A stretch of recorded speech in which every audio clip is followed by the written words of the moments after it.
as a barber, I love that this is every stage of beard growth. The flag stays down! Welcome to the Flag Stays Down podcast. Make sure to subscribe, rate, and review on Spotify, Apple, or wherever you get your podcasts. You've got me here, Andy. You can follow me at Comiskey North. I don't have any adjectives today, so I'm joined by Parker at DJ Parkour, and in-house Matt at Matus Lee. Parks, we'll start with you. How are you doing tonight? Doing pretty good, man. It's Memorial Day weekend. It's nice that we get to record on a Sunday and still have off on Monday, so that's always it's a good feeling. Got to spend some time with the family this weekend. Had my younger brother up, so stay up too late, have a couple too many drinks. But hey, we're here. We're keeping the train rolling. Got some Basil Hayden and glass, and so it's good to be here. It felt weird not podcasting last week, and so it's good to be back, and it's good to be with you guys. Yeah, damn Matt and his bachelor party screwing us all over with this pod because, priorities, right? It was a long weekend. Collins, you made about half of it. I'm the old man in the group, so I was asleep by 5 o'clock. No, it was. Glad to see you're alive, Matt. That's a plus, man. Oh yeah, I had a great time. Obviously, Parks, you had your stuff kind of unfortunately come up, which sucks. But at the end of the day, what can you do? But definitely missed you. But it was still a great time. Had a lot of fun. Did some golfing, some grilling out, and then closed down the local establishment. That was something else. Especially when the bachelorette party showed up. That was a riot and a half. So, but yeah, hangover didn't kick in until right about the time we were supposed to pod last week, and at that point I was kind of worse for wear. So, but no, it was good. Had a great time, and yeah, that's all I got. And so Matt and I are sipping on Freedom Whiskey. We're gonna make it the unofficial official whiskey of the Memorial Day podcast of Flag Stays Down. Cheers to America. And Christian Pulisic. Yes. The captain himself. All right. Well, we had a minor debate here before we started on what episode number we're on, since we missed last week, which was supposed to be 38. I'm considering this 39, so this is for me, this is the Nicholas Anelka episode. You boys are all on Team 38, so Matt, who you got? Dylan Williams hasn't seen a second of play, but that's his number. Yeah, I'm on Team 38 simply because that's how numbers work, Collins. This is the 38 version of this lovely podcast. But I did want to say this is the anniversary of, and we know we've told this story before on the pod, but of the day that the idea for our podcast came to be. This is the 1-year anniversary of Chelsea winning the Champions League, and we were all shit-faced and caught up on a phone call and said we should do a podcast, and it was a drunken idea that actually became real life. So cheers to the 1-year anniversary, boys, of not only the Chelsea winning the Champions League, but the idea of this pod. To memories we don't remember. I mean, I remember it because you were in my driveway, but yeah. 12-pack of Surly later, we have a podcast. I like it. Yeah, buddy. All right. So, on this week's episode, we're basically just going to break down how this season went. What we kind of decided on was, we can talk about results, we can talk about trophies, but primarily, we want to break down positionally how we did, where we can improve, things we maybe don't need to improve on, and just kind of look ahead into Bully season. So, I think it's the place I always start when I look at positions is goalkeeper. Mm-hmm. But is that a fair place to start? Yeah. Do it. All right. So, at keeper, we got 3 players on the roster. We got Marcus Bettinelli. I don't think he featured this year. Kepa Arrizabalaga and Edward Mendy. instead of breaking them down individually, how each individual player did, because that would be a 7-hour podcast, let's just talk about the position in general. We can talk about some highs, some lows, some things like that. Edward Mendy especially was coming off of a world-class season. Should have been UEFA Keeper of the Year. I think we can all agree on that. Kepa Arrizabalaga, most expensive keeper in world history. How did this position group do this year? I think that they did well. And we all know about Kepa and the struggles that he dealt with, but when you talk about how clutch he was in penalty situations, and yes, I know everybody's going to say, well, he, kind of shit the bed in the Carabao Cup final.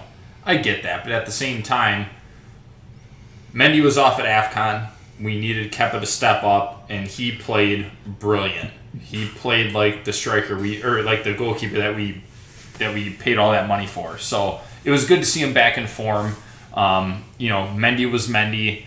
I like the kind of the goalkeeper locker room that we have. It seems like everybody's pulling for each other and they're all working to make each other better. So if we're looking at a grade, I would say a B plus. I think that's kind of how I would rank it. Definitely some, Mendy he's still one of the best goalkeepers in the world. I still don't think he is the best right now, but we saw a lot of things develop that we were concerned about, right? Like his decision making, it got better. He had some lapses, but it got better. He's a little bit more assertive in the box, going for those crosses and being more aggressive that way.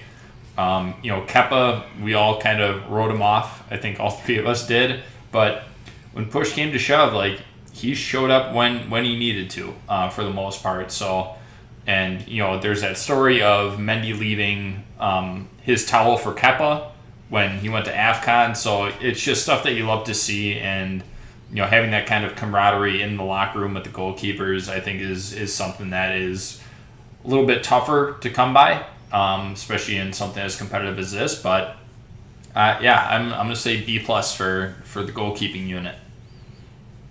I'm real close to you, Matt, on that. I'm at an A minus, and it's tough because we have recency bias. We have bias as Chelsea fans of where we want them to be better and where we wish we could be better. But the fact of the matter is, there's very few teams that are in a better goalie situation than us, and there's like very few players out in the world that we could go get to improve it. And so you kind of have to live with some of the bad with the good, and that's kind of the way it is. Do I wish Mendy would distributed the ball like Alisson? Yeah, I do. Like that would be awesome. But he was so brilliant the first half of the year, and I think that we forget how brilliant he was and how he won matches for us. And we took third this year after kind of sliding in the second half or third or 2/3 the way through the season. And we wouldn't be in that position without Mendy. He was integral part. And then Matt, you touched on with AFCON, next man up, and we had a keeper that we could rely on for a month and a half while we were out with our number one keeper. Not many teams in the world can do that. I think Kepa probably leaves at some point, and I think his value stays relatively high because he's going to be regarded as one of those best keepers in the world, or top echelon keepers in the world that some team's going to want to pay up for and get on their roster.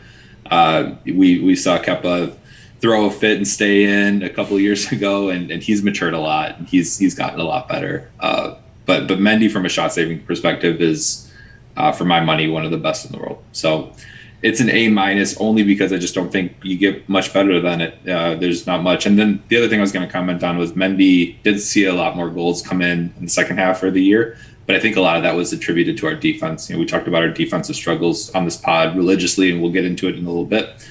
Our defensive unit as a whole let in more goals. And so I try to grade goalies, like which saves should they make, or do they make saves that I don't think they should have made, kind of a thing. And that's a lot of those goals I don't think were Mendy's fault. You can split hairs and say maybe, but at the end of the day, like if a defender makes a pretty critical error and gets schooled, not much you can do. Yeah, I'm with Matt on this one, but Parker, I was real close. It's that A-B plus range, right? I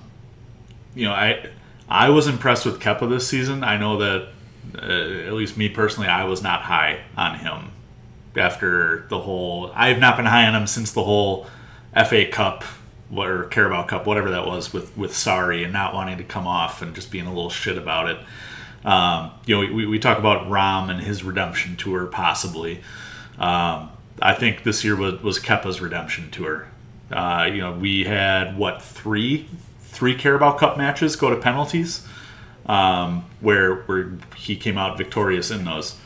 Unfortunately, he couldn't do it in the Carabao Cup final, but he held his own for a lot of the year. And as you guys have mentioned in AFCON, Kepa held his own. I wish down the stretch, as these games, quote unquote, didn't matter, we had third or fourth locked up. I wish we would have seen Kepa, because there were reports that Kepa had changed his style and he had impressed Petr Cech with it. I kind of wish we could have seen what Kepa had become with that, or at least kind of market him a little bit to external sources, especially because Mendy has taken a regression back to the mean, right? He's no longer world-class clean sheet every 2 or 3 matches. It's now back to being a great keeper, not a world-class keeper. And so just getting Kepa those reps, I think, could have clarified a little bit better what's going on for next year. But overall, that's a Tuchel thing. That's not a between them thing. Overall, yeah, I'd say A-B plus. So how do we improve that position? How does that position look in 2022, 2023? I think Parks, you hit it well. I'm almost guaranteeing that Kepa leaves. Right? He's not going to want to play second fiddle. Right? He's somebody who I think can thrive under first team minutes. I think there are talks that maybe he goes to Italy, maybe he goes to Spain, something like that. I think that'd be perfect for him.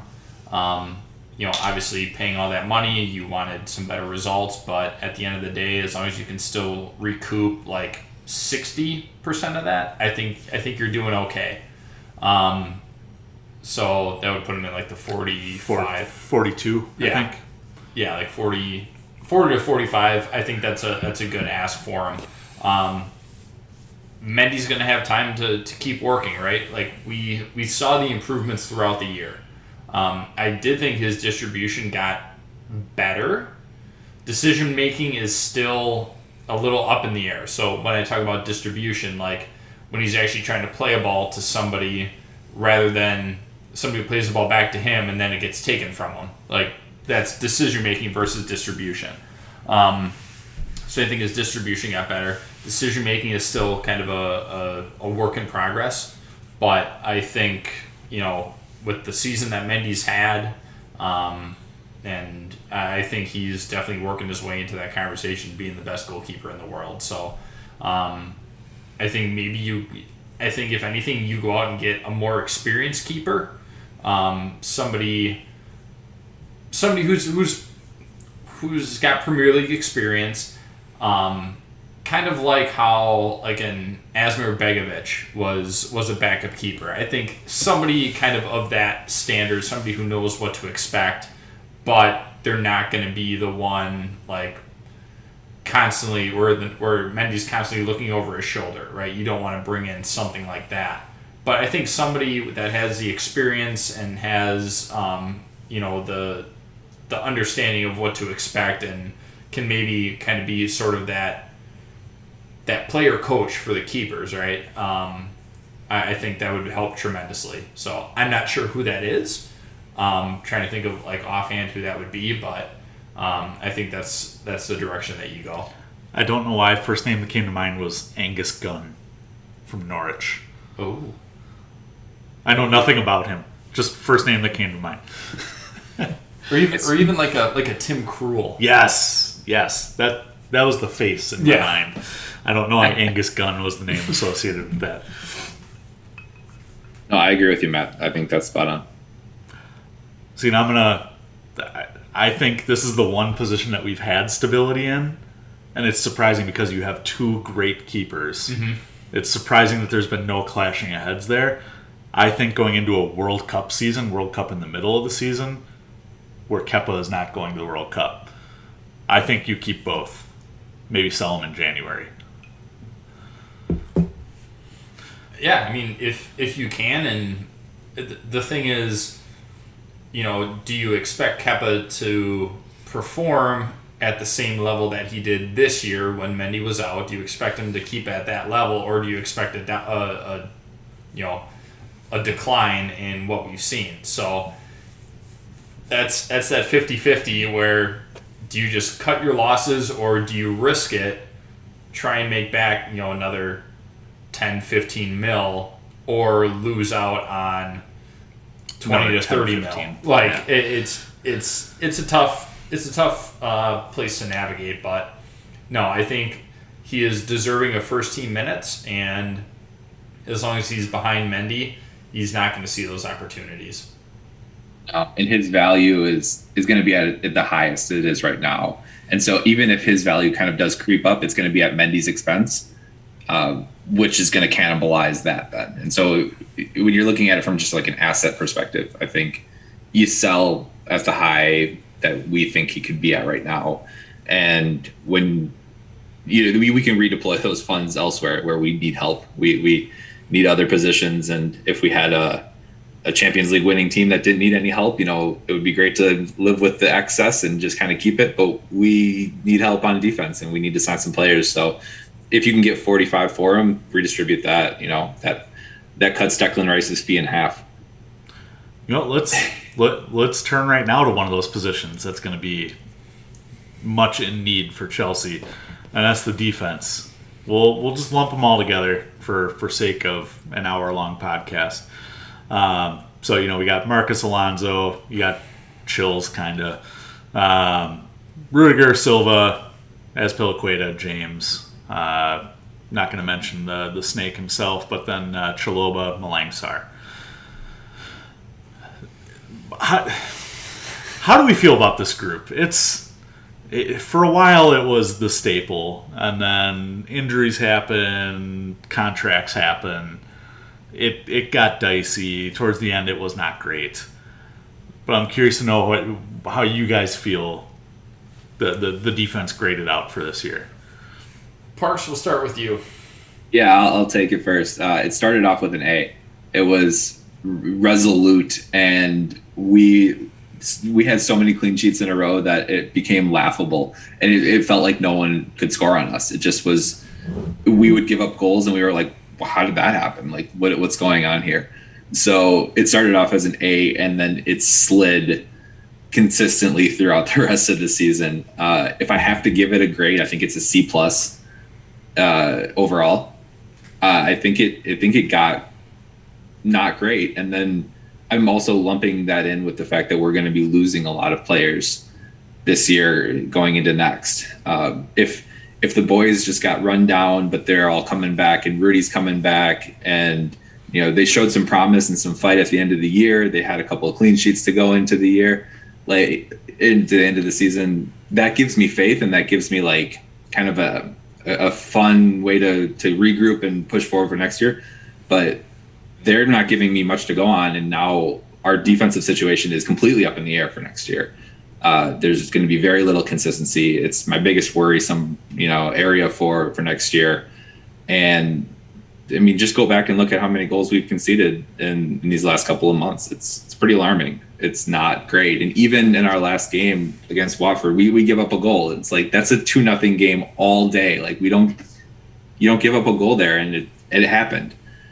Those are the moments that lead me to the C+. Maybe that's a little harsh of an N grade, but I don't know. It wasn't that solid performance. I think it was the weakest area of our team. Maybe outside of striker, but I think it ended up being the weaker spot for us.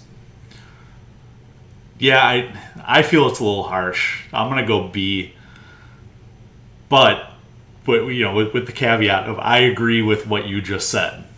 So I agree that over the last month or so, and I was very public about this on I think the last pod or Pod After Dark or something, that the whole contract situation played into our defense's downfall. Right, Matt is wearing his new Rudiger jersey today, and I think he's one of the main culprits. Though I'm sure that's a conversation for after the pod. I think the thing that saves the defense is the amount of goals they scored. You look at Marcus Alonso, Reece James, Benny Chills at the beginning of the year. Rudiger had a screamer. Thiago Silva had the big goal against Spurs. Malangsar didn't do anything. Chalobah hit the goal earlier in the year. It was a goal-scoring group. So for goals that they conceded, I think they scored probably, a considerable amount to go against that, right? I give them a B. If I was doing like futures, if I was doing outlook, it would not be great because 3/4 of that defense is gone. But overall, I think they didn't help us. They didn't hurt us as you look at the whole season. I'm going to split the difference. I'm going B-. I think the biggest downfall was the injury to Chills. As soon as that happened and he was out, because we all know the form that he was on, both him and Reece were tearing shit up. So you put that in, and then you get to a position after everything going on with the takeover and Roman selling the club. Then you have Christensen doing his bullshit, and then all of a sudden you have Trev out for a while. So then you have to figure out, do you slot Dave in there, and then where does Malangsar fit into this? Is he a left back? Is he a center back? Then where is Saul in this whole thing? Like, there were so many moving parts at the end of the season to try and make a makeshift defense. Don't forget Pulisic played left back at one point. Yeah, I mean, him and Cho at some point probably played left back or right wing back, whatever. I just think that there were so many moving parts, and then when you include contracts, I'm not going to put Rudy's quote unquote decline up to like him not caring. Like it wasn't a matter of that. Like, yeah, his play wasn't as great as we had expected, but you have to understand the level that he was playing at beforehand, right? We talk about people coming back down to earth. I think that was his point. Unfortunately, with everything going on with this contract and it being the end of the season, like I think that was kind of a scapegoat to some effect. But I mean, you had Thiago Silva, who was the utmost professional and probably one of the best free transfers that anybody could pick up, and luckily we got him. And then you got Trev, who signed a 5-year deal, but he's learning from these guys too. Sar obviously needs work. Alonso's probably going to be gone, but Chills is back. So I think if you average out the whole year, first half, second half, I think it probably shakes out to about a B-. I think that's fair. I agree with the stuff you guys said, and I admit that my grading feels a little harsh, and so I would be willing to agree on a B-. Amend. All right, let's go B-. But just like with goalkeepers, let's talk about the future here, because we are losing out for sure on Rudiger. Christensen, I don't think we've ever seen a confirmed Barcelona contract. I don't care where he goes. All I know is he is not playing at Chelsea next year. Yeah, I mean, fuck him. But it's been reported like 17 times that he's leaving. Like, I'm sick of the stupid reports. And also that he's agreed to personal terms. Yeah, which has been reported more, that he agreed with Chelsea on a contract or Barcelona on a contract? Barcelona. He needs to fire his agent. Anyways, Speaking of, did you hear about the recent agent firings? Rom got rid of his agency group. Yeah, good. F them. Because he was mad about how he was portrayed and the advice that he followed by their management. So, fun thing about managers and agents, interesting story there. Hashtag Rom Redemption Tour. Let's go. All right. So, anyways, we're for sure losing Rudiger, probably losing Christensen, probably losing Alonso, maybe losing Dave. Malang Sarr, take him or leave him. So that leaves us Chills, Reese, Thiago Silva, and Chalobah. Woo! What are we hoping for with this group in 2022, 2023? What is your number one transfer target in this group? A center back. Right, but who? I think it's about as close to a done deal as you can kind of chalk it up to, but Koundé, I think he's been in London, he's been chatting with Trev, like I think it's about as done as it can be without it being official. That's kind of how I look at it. There were talks of Kimpembe from PSG coming in. I like it because he's played under Tuchel. He's played alongside Thiago Silva. So slotting him in, I think that's easy enough because he's going to know the system and everything like that. So I would be okay with that. I've seen that we're looking at just having Emerson be our left back. As a backup, I'll take him over Alonso. Fuck off. So I'm not overly upset about where we are, but I think we do need two center backs that are able to fit the system that Tuchel wants, and I think those two are going to be good targets that we can slot in pretty seamlessly. Parker, who's your number one transfer target? Yeah, I think it's Koundé right now. I was going to mention, I don't know what can be official right now because technically I don't think Boley has completed the transfer. I think it's like paperwork is still being signed. I think they estimated Monday. It's supposed to be by the time this pod drops, hopefully. Right, and so I know that talks are happening. I know things are going on. I just don't know what they can publish as official right now. But like you said, Matt, I think it's as good as done. So he was, from the defense's perspective, he was my number one target of who we should get. But I think it's just volume. I think we need 4 people total to bring in just to fill holes.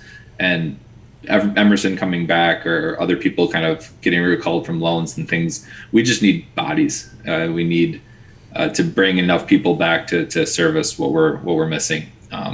It will really hurt if Dave leaves. And I don't think that's official yet. But having him be a consistent locker room guy, captain, even if he's not out there every game, even if he's not out there every third game, just having him and his presence to transfer us over in sort of this rebuilding, also new era with new ownership, I think is going to be really important. If he leaves, I expect it to be a little bit more dire than if he stays. So, I don't know what we do at wingback. I've seen Juan Cuadrado. I think that could be interesting. Kind of another redemption tour. Make 2023 the club redemption. I'm all about that. But we'll see. Ultimately, we got Levi Colwill coming back, and I'm excited about that. And kid's 19. Fortunately, he had an own goal today against Nottingham Forest, which sent Nottingham Forest to the Premier League. Oof, rough goal. But you look at the past 2 players who have been on loan as defenders in the Championship for Chelsea. You got Chalobah, who came back and had a great season, and I don't know who the second one is, but I saw it a lot on Twitter, and it was successful. So this has been a great pod for me. This is the last one of the year. I'm not prepared at all. So, all right, midfield. This is probably our most controversial one, I would think, just because of the hot takes. If not, it's going to be. Insert some kind of flashback of Matt and I arguing about Jorginho. So, we got Jorginho, we got Ross Barkley, we got N'Golo Kante, Mateo Kovacic, et cetera. Ruben Loftus-Cheek, there you go. Also played left back at one point. How do we feel about the midfield, Matt? So, overall, I would give the midfield a B. That's kind of how I look at it. Jorginho, we saw a dip in form from him throughout the year. He's getting up there. Same with Conte, right? He wasn't the same Conte that we all kind of know and love. He's kind of getting there. Legs are getting a little bit weary. Definitely a lot more time kind of in the PT room than on the pitch. So, but I know that, or from what I've read, the priority is getting getting Conte back and just kind of letting Jorginho go back to Italy, which is where he says that he kind of wants to go back. If he joins Sarri again, so be it. I'm obviously more than okay with that. But the thing that I think, and I said this very early in when we started potting, Kova is our best midfielder. I said it early on, and guess what? He is, without question. So I think with him, and RLC, what he was able to do this year. Again, and it's hard to say it about somebody who's 25, 26 years old, who hasn't really played a lot in the Premier League. But for his first full season getting some actual meaningful minutes, I thought you started to see the hype that had been drawn up for him. So if he gets everything more consistently, I'm excited about that. But yeah, I mean, Ross is obviously leaving. I don't think that's a big hit to anybody but Collins. But yeah, I think overall, I think it's a B. There were times where the midfield was kind of non-existent, and there were other times where, we were unstoppable. So I think for the most part, it was a good year for him. But yeah, I say a B for the year. What, Collins? I'm more down on the midfield. I'm gonna go C+. Matt, I'm gonna give you props. Kovacic was our best midfielder, and you called it early. I was just so wrapped up in our Jorginho debate that I refused to see it. No, Kovacic alone was an A, right? A+. Yeah, some schools don't give pluses, okay? Even though I just gave this group a C+. But the rest of it was, N'Golo Kante, like we said, was down. Was down this year. He did not have a great year, both on and off the pitch in terms of injuries, and even on the pitch he looked slow, kind of off the pace. Jorginho was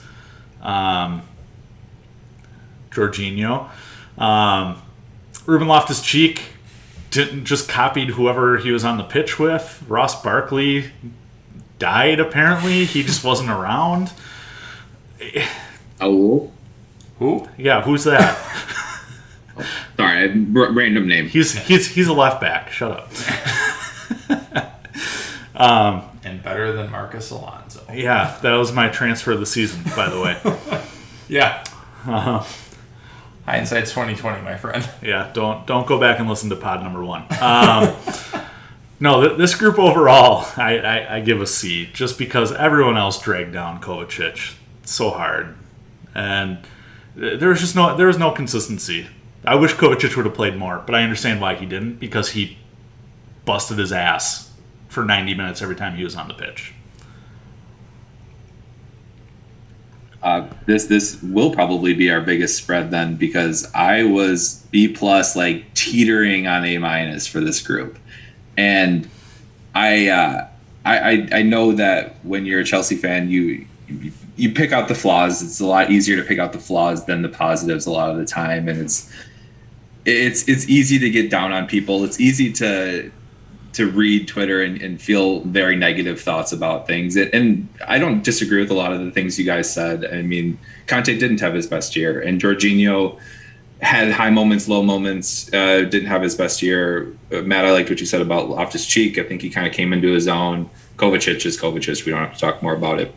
The way I looked at it was how feared other teams were of our midfield and the ability to have two starting world-class midfielders and then have another one come off the bench in the 70th minute. That's a luxury that not many teams in the world have.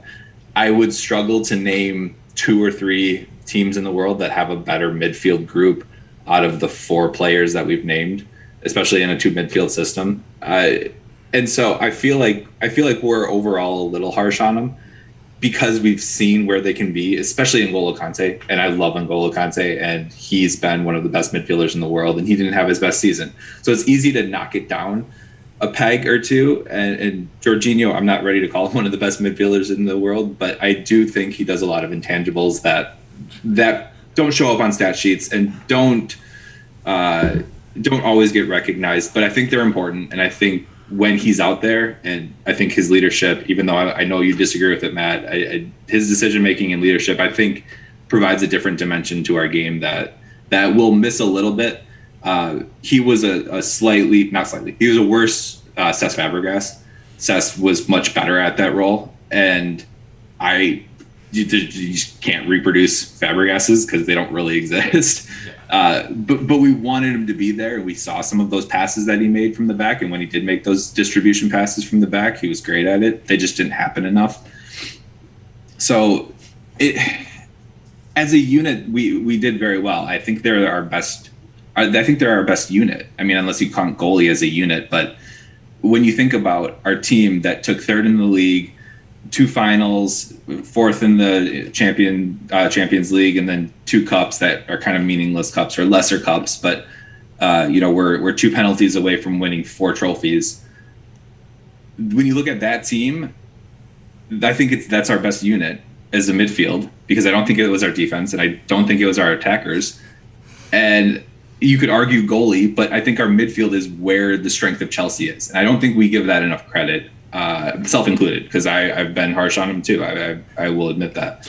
Especially when you watch every game in and game out, you don't have as much consistency. We played a lot of games, things like that. So I hear you guys. I understand where you're coming from. I also look and I kind of factored in where they're leaving us for next year as well. We're in a good situation with Billy Gilmore on loan. He probably isn't coming back into the elite team, but we've got him ready, and then we've got Conor Gallagher, who made a lot of people's team of the year lists. And so for next year to set up with a Kovacic and a Gallagher, and you could even kind of bring Mount into the discussion. I know he's not a true midfielder, but it's just I think it was the highlight of our team this year. I really do. That's why I gave it the grade I gave it. I agree with highlight of our team, absolutely. I think it had the highest expectations, and I think it fluctuated as the season went on. I was just thinking as you were talking about all the highs we had up until November, until Thanksgiving, November 20 something, right? And then everything fell down. So really, we should be doing 2 separate grades, because our early season team was so much better than this team. But let's talk about the future of this group.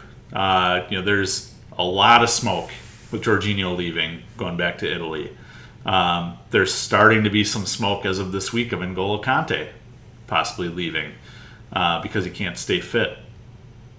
Ross Barkley, out the door. I don't care. Cut him. Ruben Loftus-Cheek probably sticks around. Saul, that's not being renewed. Although I would be intrigued to see what he does if he's around. But I'm not going to spend money on that. So what do you do? Where do you sign anybody? You got Gallagher coming back. You got Gilmore possibly coming back. You got Ampadu possibly coming back. Matt, those are all you players. What do you do? I mean, I love my boy Billy G. I can't even hide that. I think in this scenario, if you are gonna lose Jorginho, if you are gonna lose Kante, you need to bring in an experienced midfielder.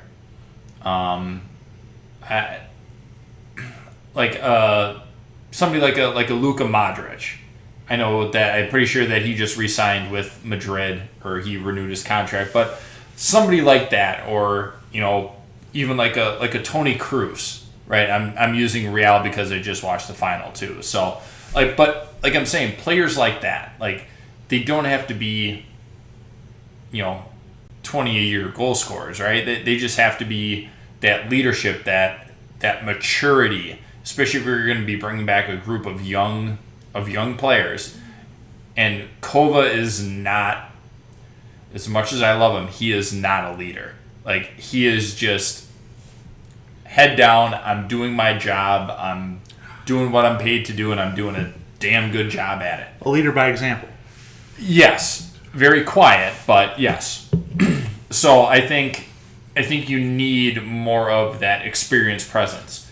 So, I mean, I'm trying to think kind of off the cuff of who would be available, but maybe like a Christian Eriksen. I would be okay with that.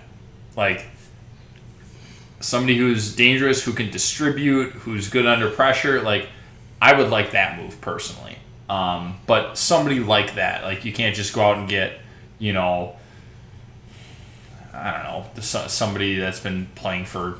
You can't go out and get like a Mark Noble, right, from Villa. Like, he's gone. Like, he's done, whatever. Like, you can't get somebody like that, but you need somebody who can still be there day in, day out, but also has a lot of experience to teach to the younger group. So I think you look for an experienced midfielder that is not necessarily considered world class, because I don't think that we need to spend that kind of money on something like that. But do you get Declan Rice? It depends on where you play him. Next to Kova in midfield. No. The only reason why I'm saying that now is because of all of the issues that we have on the defensive line and who we need. Like, it doesn't make sense to spend that kind of cash on one player for our most prolific unit, shall we say, for the team. Again, that's changed recently with the Rudiger thing, and then figuring out Alonso's going to be gone, and then Dave is kind of up in the air still. But to me, it doesn't make sense for something like that to spend that kind of money on, especially when Declan and Kova are kind of the same player. So. Yeah, well said, Matt. I think I've been on record. We talked about this a couple of weeks ago. If we can get Pogba cheap, I think he's a guy you bring in. The only person I'm against bringing in Declan Rice. I don't think he can live up to his price tag, and I think you'll see a decline if we were to bring him in and try to work him into our system. I think we would see a decline, and we would kind of look at him as if we look at like a Timo Werner and say, like, he's not doing what he did before, and we paid all this money, paid top dollar for a person who's not delivering that value. The only person I would spend a lot of money on in the midfield, and this is completely unrealistic, and I acknowledge that, but we talk about redemption tour, Collins. We talk about bringing people back to the bridge. Do not give me that face, Matthew. Do it. Kevin De Bruyne. Kevin De Bruyne. Back to the bridge. Chelsea redemption. He's an elite midfielder. He's one of the best to do it. He's a guy that can give you 20 assists in a year, and he's a leader. He's an absolute leader. He's fierce. He doesn't take shit, and he goes out there and he does it day in, day out. I thought you were going to say somebody else, so that's why I went like that. Let's hear it. Name drop. I thought you were going to say Oscar. No, but do that too. Do that too. As a left winger, yeah, bring him in. Oh God.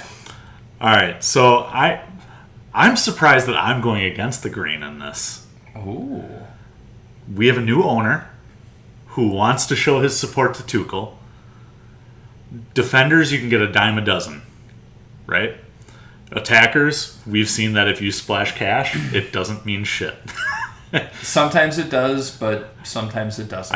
I think Todd Bowley is a smart man. I think he knows that if you're going to splash cash, midfield is the place to do it. Declan Rice and Tuchemi. Both. I've heard Tuchemi has already agreed with Real Madrid. Speculation, my friend. Both been denied. Yep. that midfield, we're about to stack up 4 central mids. Gallagher, Tuchemi, Declan Rice, Kovacic. Let's go. I've also heard talks of Rabiot. I heard that too. In.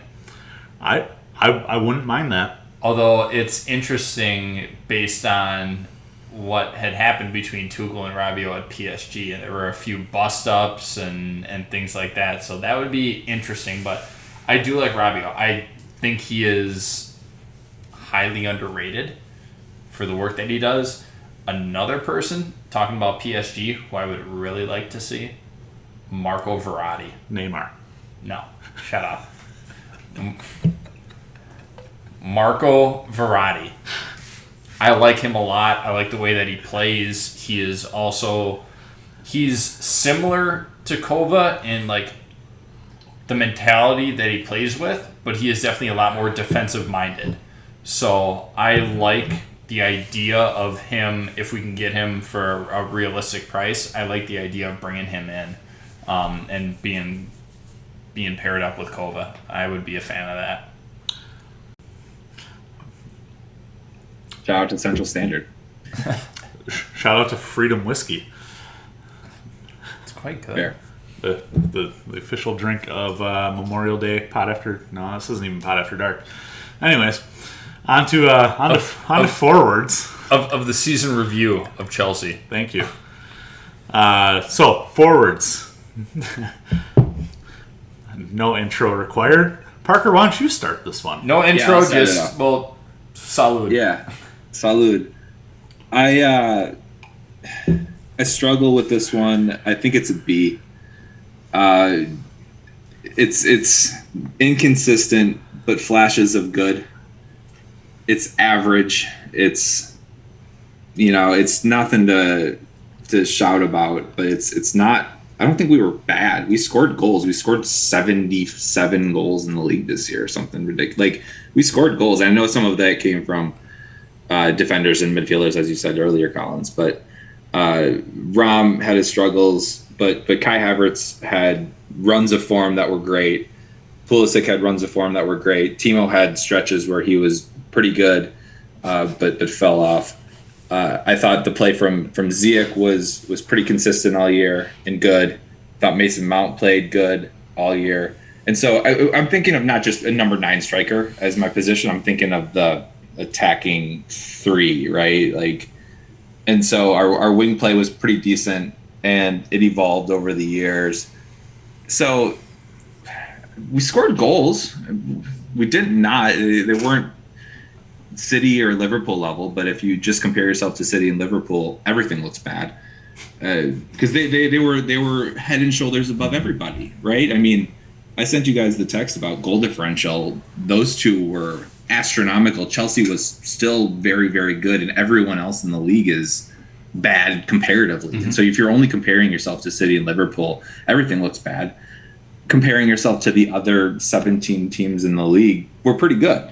We did our job. And so I'm not sitting here and patting ourselves on the back and saying we were an A+ unit. I'm saying we're a B, because I think anything less is a harsh grade for it. I could see a B- as well, but as a unit, I think we did well. And I really wish we had runs of form where people lined up all together, where Ram is clicking with Pulisic, who's clicking with Ziyech, and you saw that for 4 games straight. I wish we had those. It felt like it was more like sporadic, and this is Pulisic's time, and then when Pulisic's time's over, it's Timo time, and then when Timo takes a break, it's Kai for a couple of games, and then Kai doesn't score for 4 games, and now Ram's in. The inconsistency is what really drove us crazy on this pod, and drove all of our fans crazy. Just not having that consistent number 9, not having consistent service coming in. That's what I'll say. Go ahead. I give it a C. Bang average. You had a number 9 who couldn't score. Hashtag Rom Redemption Tour 2023. You had Timo Werner, who struggled again. And that was one of my picks to rebound this year. The year of adjusting and is now behind him. COVID's behind him. He just didn't do it. Kai Havertz had flashes. He was big game Kai, right? Pulisic, meh. Ziyech was great. I don't know why Ziyech didn't play more other than he was injured. But on top of that, Mason Mount. Mason Mount was A minus. Ziyech was maybe a B plus. Everybody else was kind of a C or a D. Even some Fs in there. They didn't do great. When we have to have a pod dedicated to, is it sustainable that the defense is scoring for us? There's an issue. Spoiler alert. It wasn't. And we were all wrong. Matt was right. Yeah, touche. God damn it, I hate how much Matt was right on this pod. Matt was right, though, because our wingbacks both got hurt. That was why it wasn't... If Reese and Chills play the whole year, we have a different argument. But Matt was correct. So I'll tip my hat to that. Appreciate it. Honestly, I think we would have done better if we would have done what my son just did upstairs playing FIFA and just put Rudiger as striker. I think striker Rudy would have scored more than Rom and Timo and the lot. So a C. I give it a C, and that is nice. C minus for me. Parks, you talked about all the goals that we scored. Let's talk about all the goals that we didn't score. How many wasted opportunities did we have? And when you look at a front line that, if you have Timo, if you're including Timo, Kai, Rom, just them alone. Because Ziyech was delivering service left and right. Like he couldn't do any better. You look at those three, it's about 175, 180 mil, something like that for all three of them. So yeah, and the fact that they can't score, and then you look at Pulisic, right? He squandered a bunch of chances too. That's another 80 mil, so $240 million. And you're saying that we're missing out on chances?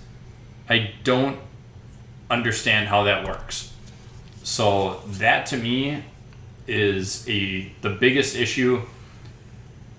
They scored occasionally. You need to score most of the time. And we're not talking about hitting the post, right? Hitting the post happens. We get it. Hit the woodwork, do what you got to do. We get it. But when you are missing blatant opportunities, day in and day out, that is where I have issues. And that's why for me they get a C minus. I mean, what was the running stat at the beginning of the year where it was like Timo Werner has had more goals called back than any other player, over the past decade or something like that. How do you not mentally figure that out? Like, oh, maybe I shouldn't be behind the defender. Like, I never played a high level of soccer. I didn't play over U6 because I didn't get the ball and I cried and, I was like a 5-year-old, whatever. But I don't know. My son plays. He's 8. And I think he understands offsides better than Timo Werner. And I hate to put the whole attack on Timo Werner, but it just comes. It honestly comes down to a lack of just basic field awareness from the group as a whole. You even Mason Mount, who I think we all agree was the best attacker, right? How many times did he hit the first man in the wall? On a free kick, on a corner kick, just taking a shot? Like, what are you doing? maybe a B plus was low for me on Ziyech, but he was the only consistently good player. It was just constant, just sexiness from Hakim Ziyech.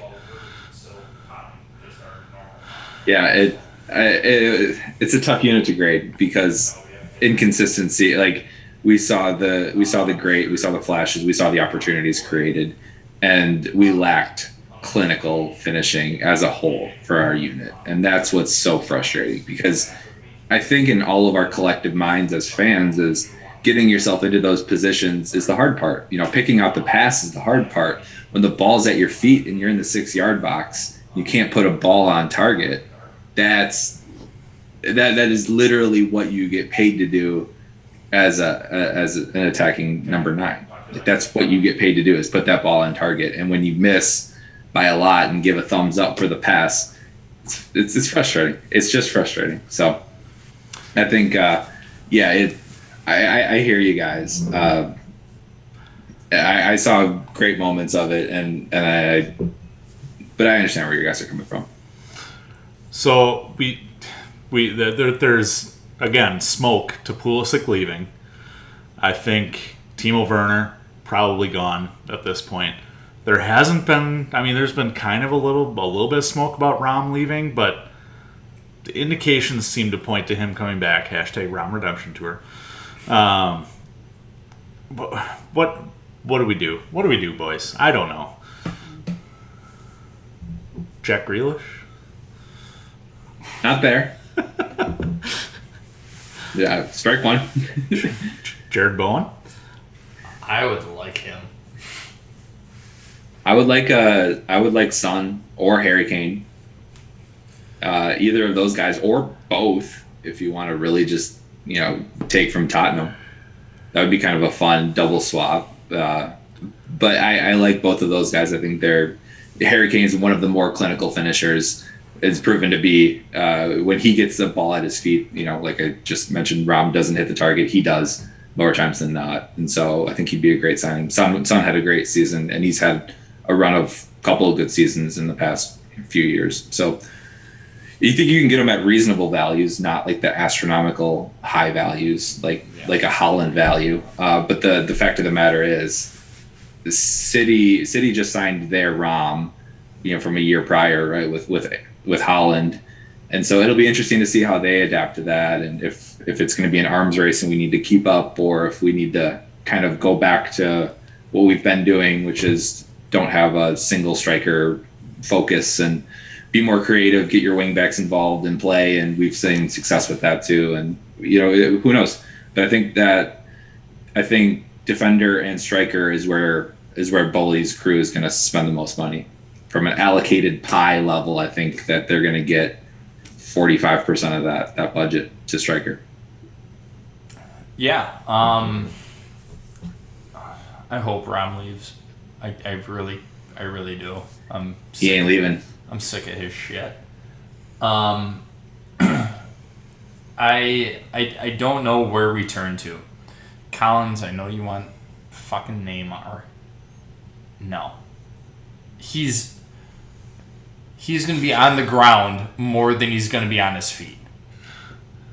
And guess what? In the Premier League, they don't take that shit. They barely take it in the French League, and he's still doing that shit. So no. Hard pass. I was a big fan of Brendan Aronson. I'm happy he's going to be in the Premier League with Leeds. I'm happy about that. I love the way that the kid works. Again, yeah, I get it. He's an American coming to the Premier League, blah, blah, blah. I love the way that he works, though. I was watching like a Europa League game, and he was out there for 90-plus minutes, and he was still the one chasing the ball down, dead sprint. Like, that's what I want. And he's somebody that can produce and in both goals and assists. So I like him. But if you're looking at somebody, and again, we've talked about this. Yeah, you have to pay big money for strikers and attack, but you look at other teams. Collins, I'm not going to say his name because I don't want him on the team. But you look at a player that Everton has. I don't like him at all. So but I just wanted to see him get excited. Richie! I just wanted to see him get excited.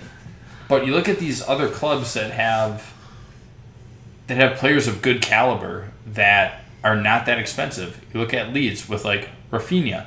You look at him. He's a good option. Patrick Bamford. Stop. Holy redemption, Batman. Jesus. Hashtag Collins redemption tour. Yeah. Hashtag bring back both the Hazards. Like, go get me Diego Costa then. He ain't doing shit now. Okay. Like, Great idea, Matt. but I'm just saying, like, the thing is, you look at like a Jared Bowen, right? Somebody nobody really ever heard of, but he's done a great job. You look at, I'm keeping with the same team. You look at a Mikel Antonio. He had a great year this year. I'm not saying I want him, but I'm just saying like somebody who is undervalued but can still perform. So I think that's kind of where you have to look. I don't know that we have the caliber to do that with who we have on loan right now. Maybe if you slot Connor in one of those positions, then fine. He's a little bit more attack-minded. But... Michi? Stop. Michi Batshuayi! I still have the jersey. But I just think that you look at... I think you look more towards your defense and your midfield than you do your attack. Because, yeah, you're going to get money off of selling a few of the guys, but... I mean, I just don't know. I don't think it's worth all the hype to spend all that money. Then let me ask you. I mean, that was the lowest grade you gave was a C- for our attack. So how can you not try to bolster it? So what I'm saying is, great question. What I'm saying is bolstering it without breaking the bank like we just did over the last 2 years, right? And we're still getting a C-. What about Chiesa? Oh, send him. Send him. Yep, bring him in ASAP. Because Cho's not going to beat him out because I don't think he has... Well, he's kind of like you. He doesn't really have two good ankles. Yeah, but Chiesa also doesn't have a knee. Neither did Chills, but he made it back. So, I don't know. I like... I'm very high on Chiesa. I like him a lot. But... Like, if you can get that, absolutely. But at the same time, I don't want to spend $200 million on 3 attacking players when we have other needs. Like, we made it just fine with the shitstorm that we had up top with the combination of Timo, Kai, Ram, Ziyech, Mount, Cho, Christian. And we still finished third. We made it to the semis of the Champions League. We made it to 2 cups. We won 2 cups. Like, I don't know that there's much rework or rebolstering that has to be done. I think you need to find the right pieces and not overpay for the right pieces. Here's the right pieces. Oh, shit. First of all, Pulisic is gone, right? We can all acknowledge that. Timo is gone, right? We can all acknowledge that. Oh, let me get my Pulisic jersey first. And then... Pour yourself a drink. Yeah. Because you're going to need it. 3 signings. Neymar. I'm but out. Your left winger. I'm out. Richarlison. Your backup left winger. And call back Luka Jovic. Backing up. I'm going home. Backing up Big Rom on the Rom Redemption Tour. I'm going home. Those are your 3 signings. Cost you $100 million for the 3 of them. You're not breaking the bank. 120 million, Parker. You're not breaking the bank there. You're getting quality players. You can eye roll all you want about Richarlison. You're getting 2 divers. Oh my gosh! Who Oh my are gosh! who are going to be in the Olympics? You and me are going to have a battle royale about Jorginho and diving. Pot after dark. But yeah, those are my 3 signings. Mbappe becomes available. It has not been confirmed that he signed his contract. Mbappe becomes available. Do you get him? Which contract are we talking about? The one with PSG or the one with Real Madrid? That one has been confirmed that he has nothing with Madrid. The one that's in flux is, has he re-signed with PSG? So if Mbappe becomes available, do you go? No. I do. I think don't. that's your statement signing. Over Declan Rice, I think that's your statement signing. I agree. I agree with you, Parker. I think you absolutely get a world-class forward who is, what is he, 20? 21? 1 or 22. You sell 50,000 jerseys day one, like At with least. Mbappe You probably signing. sell 1 million day one. And the thing is, then you flip them in 3 years for $100 million on a free transfer. It's amazing. Absolutely, from a business standpoint, do you sign Mbappe? I think you sign Mbappe. If you get the chance to sign Mbappe, you can't. If you're here's what I'll contradict that. You're signing him from a business standpoint. Just the business standpoint, Right? And then you get the goals and the 99 speed. Well, you're like, if he can play all those games, then yeah. oh absolutely. my god, you and your fucking guys not playing all the games. I'm sorry. No one can play 60 games. I'm sorry. Look at our whole team this year. Half of them were coaches injured. should play every game. So you're going to have Mbappe play 40 games, and you're going to have the Rom Redemption Tour for the other 20 games. You're good. Christ. Get off your fucking Rom Redemption Tour. Jesus. All right. So I think we're well past. We're a little bit past the hour now. We are. It's a year wrap up, man. Yeah, it's a year wrap 2 up. weeks in the making. It's fine. Okay. Do you guys mind if I ask one more question? Oh, Please. I wish a motherfucker would. Please. How do you rate the coaching staff? How do you rate Tuchel and company? I'll say an A. I don't know how it could have been better from the things that we dealt with, and considering that no coach is perfect, no manager is perfect. I think Tuchel was brilliant in his management of the team through a very tumultuous season filled with a ton of shit in it. I thought he did brilliantly. I'll keep it short and sweet. I think he's an A. I couldn't see it. Now, if you like lump Mourinho in some of this, I'm not. I'm just creating Tuchel. I'm just creating the manager right now. Yeah, I'm just creating Tuchel. That's all I wanted. Just solo A grade for me. B+. That's where I'm at. We've talked about it before. Tuchel is great for half a game. That is the biggest thing. Is we have a plan, we dominate possession in the first half. Nothing to show for it. And then all of a sudden they make an adjustment, or even vice versa. Like they're dominating us, then finally we make an adjustment in the second half. It was never a consistent game all the way through.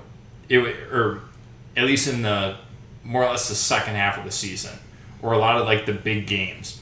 It was never a consistent 90 minutes.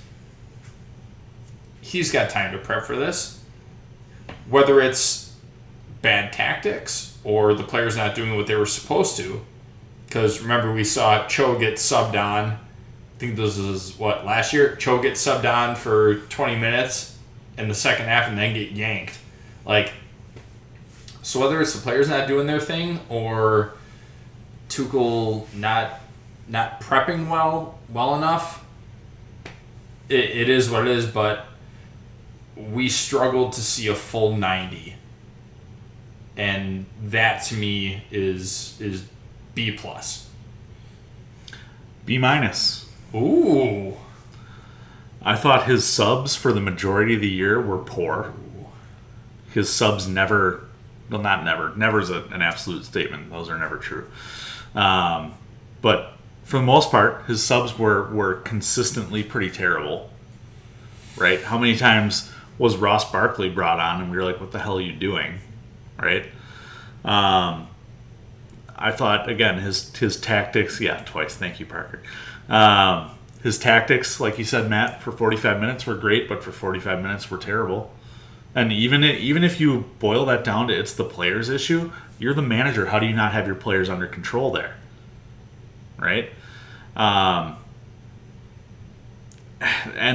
ultimately, the thing that got me is the rotation of the attackers.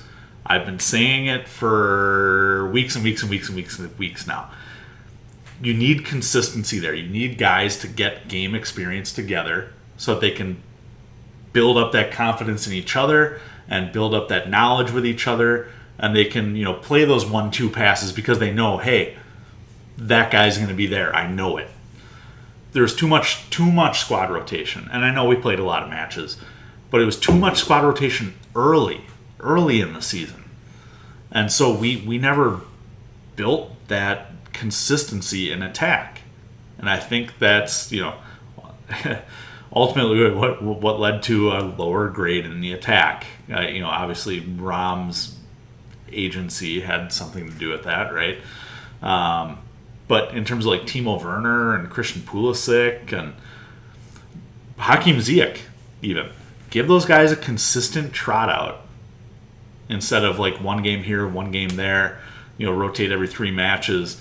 Give those guys some consistency. And I think that ultimately hurt us this year. I think we could have been closer in the title race had we done that.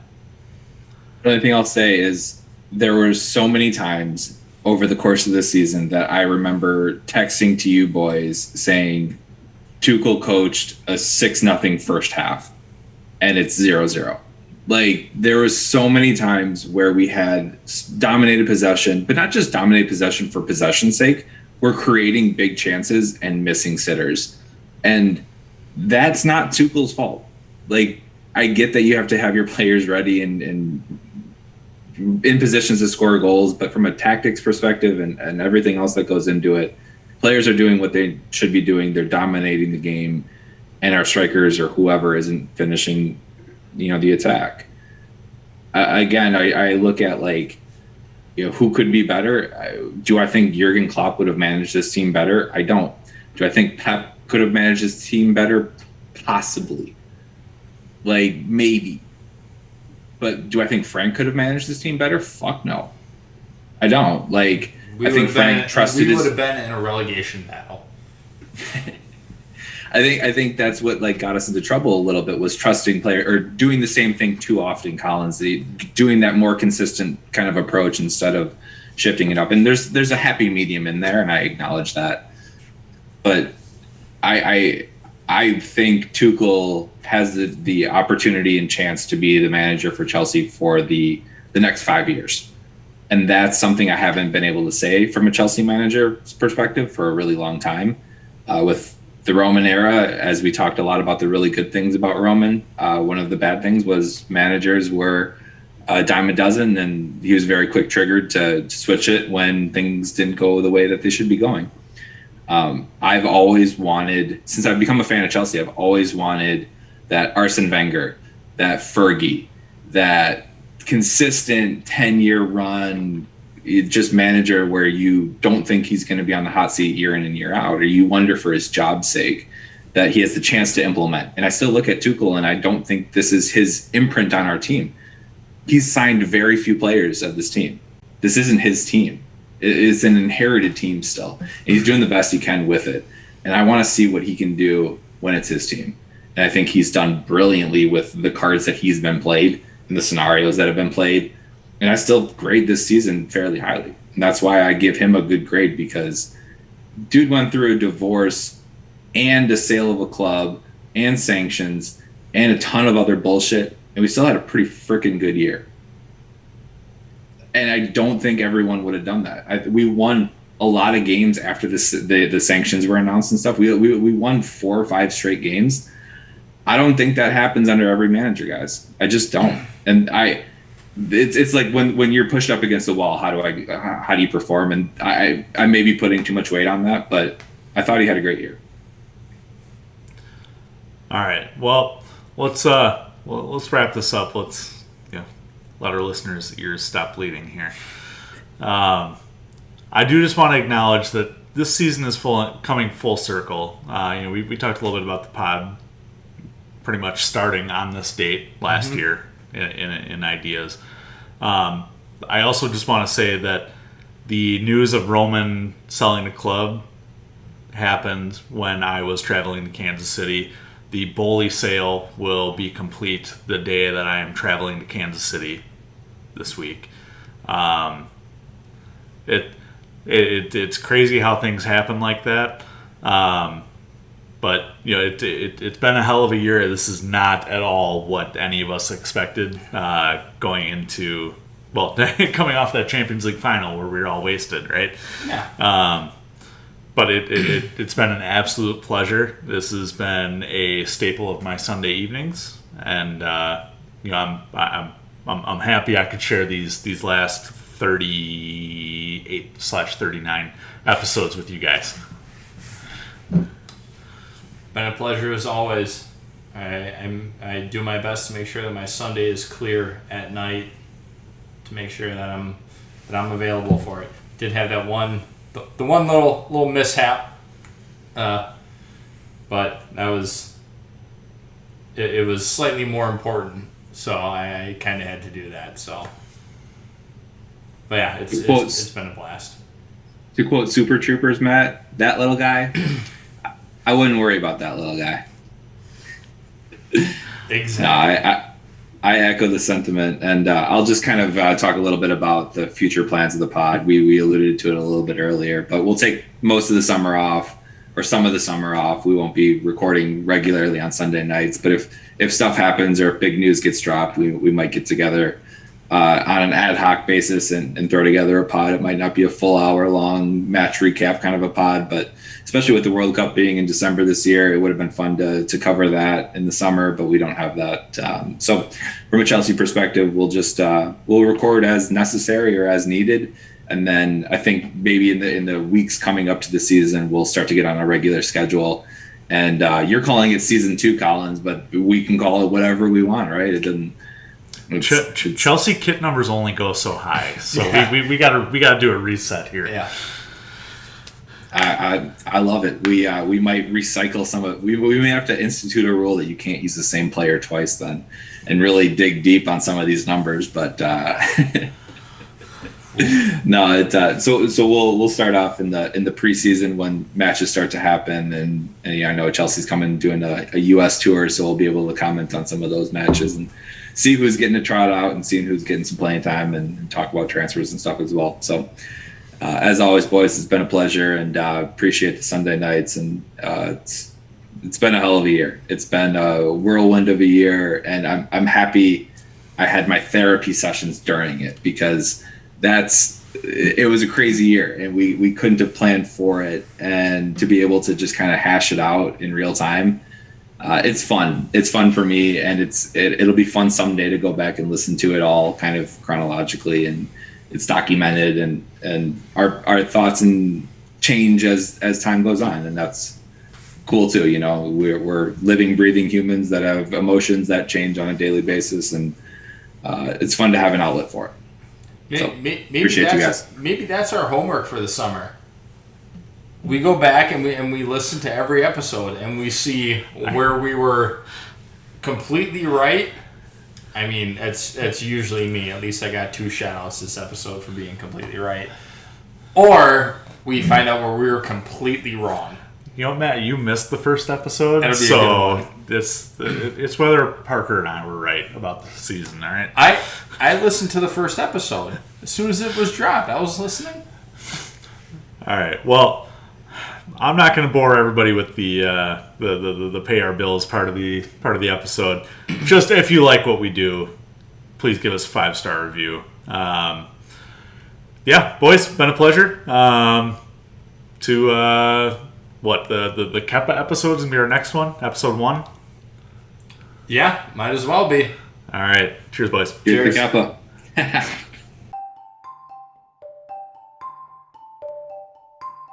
all potted out.